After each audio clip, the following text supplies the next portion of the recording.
Hello everybody and welcome back to my channel. Today I'm going to be completing the Nope Trope Book Tag.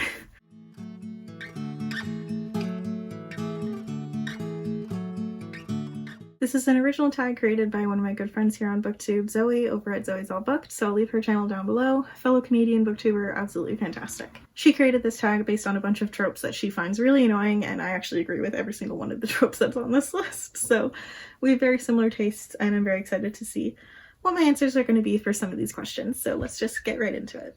The first trope that inspires a question on this list is the trope of eavesdropping, which leads to miscommunication, one of my least favorite tropes of all time. The question for this prompt is to name a book that you've heard really great things about and did not end up liking. For that, I've got two answers. Actually, three answers. The first is the Folk of the Air series by Holly Black, starting with The Cruel Prince. I heard amazing things about this. I still hear amazing things about this, but I really disliked this book. I love fairies, I love fantasy, I love that kind of thing, but I don't know what it was about it. I don't know if it was the urban fantasy feel. I don't know if it was the characters. I know it was Carden. I really disliked Carden as a love interest. But I couldn't vibe with this book. I tried it twice, and I tried a physical read, I tried an audiobook read twice, and I just couldn't jive with it. I couldn't get into it. I really disliked it, and I don't think I'll try it again. The second is The Night Circus by Erin Morgenstern. This one I did read in full, and I gave it about 3 stars, I think. I read it again about this time last year. Or no, not this time last year, but 2 years ago. It's one of my friends at work's favorite books of all time.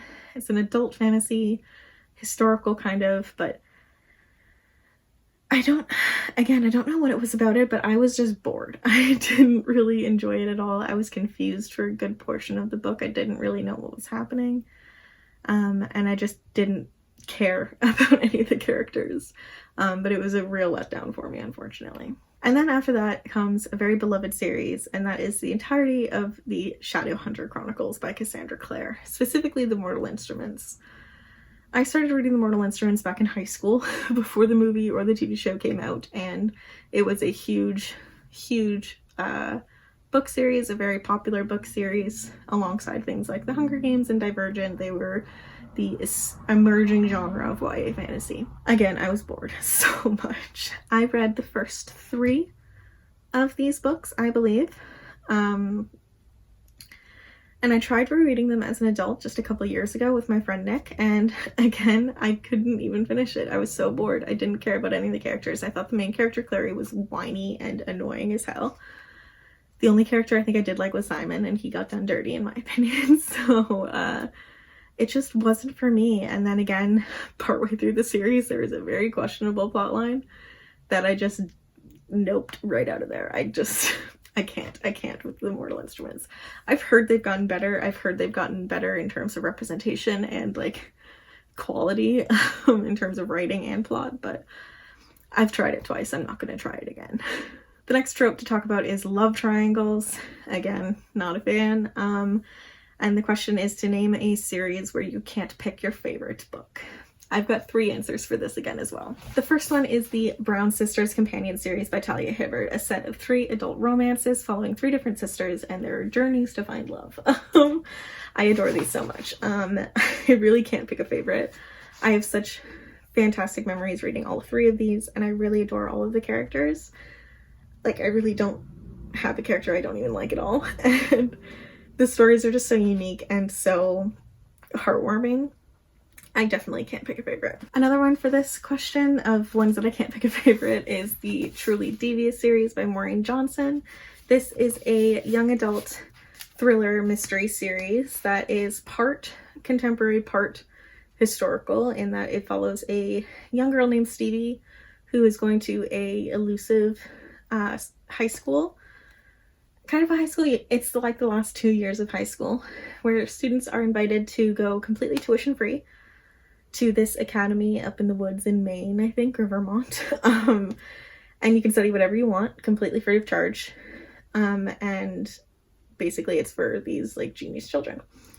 Stevie ends up going and decides to spend her time solving the mysterious disappearance of the founder's wife and daughter that occurred shortly after the opening of this school back in the 30s. So it follows Stevie in the modern day as she's trying to solve the mystery, as well as flashbacks kind of to the 30s itself and the event immediately after it happened. I adore these books so much. They're some of my favorite thrillers, mysteries I've ever read. I used to read Maureen Johnson a lot when I was a teenager, so finding a book series of hers that I really liked was super fun.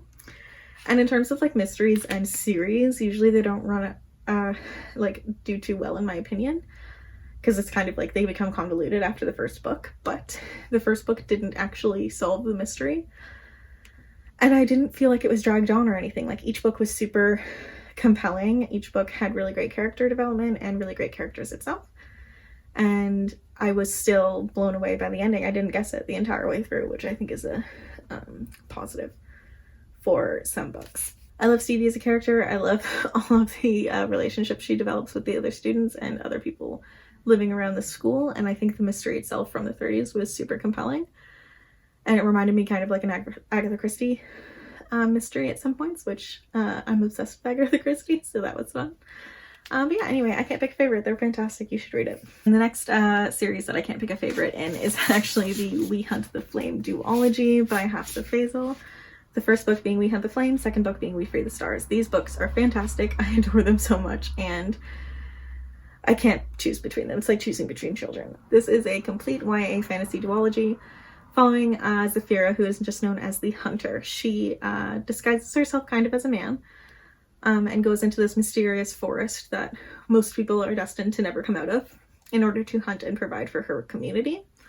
She is tasked one day by the Sultan of the entire kingdom to go on a journey to the mysterious Isle of Shar, which is a very dangerous journey, a very perilous journey, in order to retrieve a magical artifact that is said to bring magic back into this kingdom. Unbeknownst to her, the Sultan has also sent his most elusive assassin, who is Nasir, who also happens to be his son. He sends him in after the hunter in order to retrieve the object and then kill her. This series is amazing. The fantasy world itself is so well built and so well written. The characters are fantastic. The slow burn romance, the enemies to lovers, the pining, and the actual magic itself is just phenomenal. I recommend these to everybody if you love a good fantasy story, and I can't recommend them higher. The next trope is the not like other girls trope, or the I didn't know I was beautiful trope. And the question to go along with this one is, what book has a very beautiful cover, but you just didn't enjoy the contents or were quite bored by the actual story? For this one, I'm like partway through this book and I am considering DNFing it because of this very reason. This book is The Starless Sea by Erin Morgenstern. This cover is beautiful, absolutely gorgeous, with all the keys and all the like ribbon and everything, black background. It's just beautiful. I cannot get into this story for the life of me. I am how far did I get? Got about 60 pages in and I still feel like nothing's happened. I'm just bored, and I know that I've heard that you need to get like 100 pages in to really start to enjoy it, but I'm just struggling to get through it. So this is the author of The Night Circus, so I also really didn't enjoy The Night Circus, so I'm giving her a second chance. Hopefully I can make it through next month and give it another shot. Alongside that, I am really into adult romances with illustrated covers. I find them to be absolutely beautiful, and one of those includes Much Ado About You by Samantha Young. I really enjoyed the cover. I really enjoyed all the colors. I enjoyed the bookstore vibe. I enjoyed the dog. And I read this last month and I was just incredibly bored by the entire thing. I think I gave it like a 3 stars. It was probably more of a 2.5. I don't know. I was supposed to get like The Holiday with Cameron Diaz vibes and like sleepy little English coastal town, owning your own little bookstore for a holiday vacation, like great romance, and it just fell flat for me, unfortunately. It felt like somebody who had never been to England was trying to write a story about English life, which really bugged me. It was a very Americanized view of England, in my opinion, and the main character was just annoying as all hell. Next up is the trope of all-consuming love, in the sense that a story has great world building, great, like, sometimes magic systems, a really compelling plot, and then as soon as they find their love interest, the plot goes out the window, and it's all about the romance. I love a good romance, especially in a fantasy series, but when plot decides to just be abandoned partway through the story, I'm not a fan. So I agree with Zoe on that one. The next one for this one is to name a book that gave you a book hangover, a book that you couldn't stop thinking about, a book that gave you that all-consuming feeling of love. For this, I've got 2 answers again, and the first being Renegades by Marissa Meyer. I absolutely adored this story, and it put me in a like 8-month reading slump last year. So much so that I haven't even read the sequels yet. This is a YA fantasy series that follows a semi-futuristic town or a version of America, specifically New York, I think. And this world is kind of akin to a world full of superheroes. There are certain people that have these magical abilities and superpowers, basically. And at first, when all of these powers were becoming apparent, the world was thrown into like the time of the anarchists. And throughout that time, there were many different supers that decided to band together and try and restore order and justice to the system. And they became known as the Renegades. Later on, decades after the original conflict, Renegades are kind of running the city, and the anarchists are known as like the villains of the story. Imagine like Gotham City, basically, is what this is supposed to be reminiscent of. Anyway, this story follows 2 characters, Aiden and Nova. Aiden is the son of the 2 main renegades and a renegade himself. And Nova is a adopted child of the anarchists. I adore this story so much. It is great enemies to lovers romance. It's a really great take on talking about morality and the difference between good and evil and whether or not there is a clear-cut difference between the two.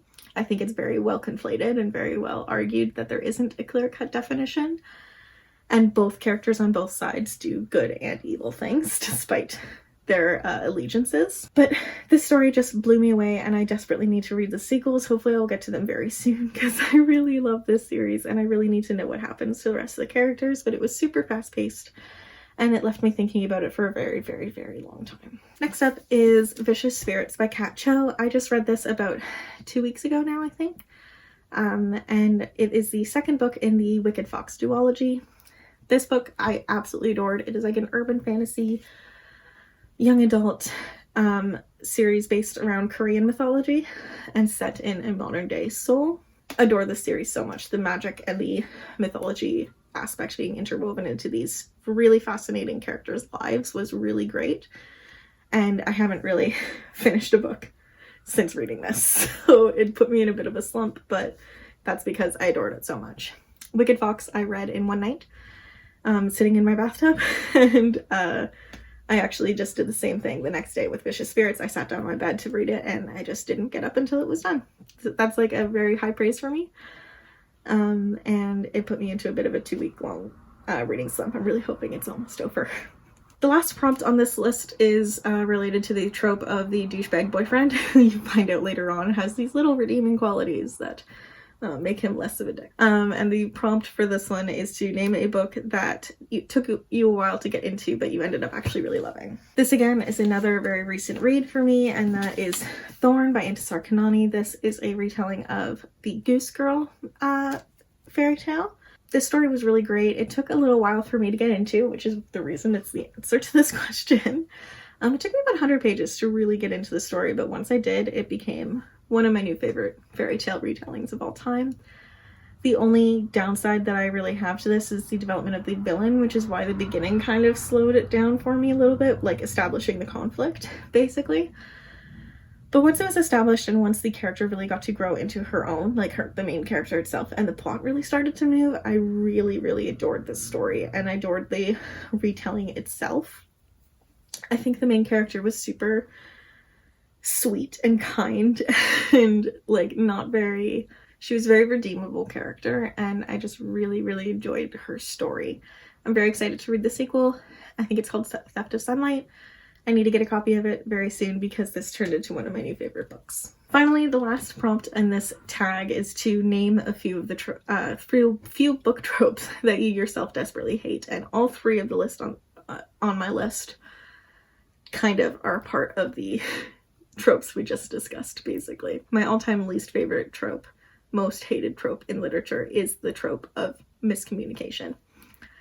Every time something happens and somebody either overhears something they're not supposed to hear or takes somebody else's word at face value without talking to the other person involved, drives me up the wall. Communication is the core to any relationship, and if you just refuse to talk to others and just take things at face value and not do any deeper digging, it implies to me that you do not care about said relationship as much as you seem to, and it just ruins most relationships for me. If somebody is willing to take an eavesdrop or something that they eavesdropped as on face value, or hearing like a rumor from somebody else rather than going and talking to their partner or their best friend or whoever, it drives me crazy. Like, I hate that character from then on. It drives me nuts.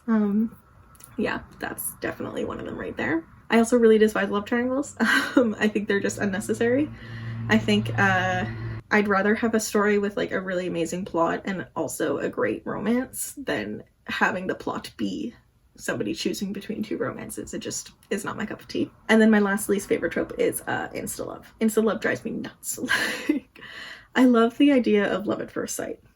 It seems super romantic or whatever, right? But insta love, and especially a fantasy series, just drives me up the wall. It's like, you do not know that person from Adam, and you are going to like throw away all of your life's dreams or goals or motivations that started off the book for that love. No thank you, I'm good. I'll back out now. Anyway, thank you guys so much for watching this video. I really enjoyed doing this tag. I've been wanting to do it for a very long time, so I'm glad I finally got to it. If you want to be tagged in this, just consider yourself tagged. I tag everybody who wants to do this.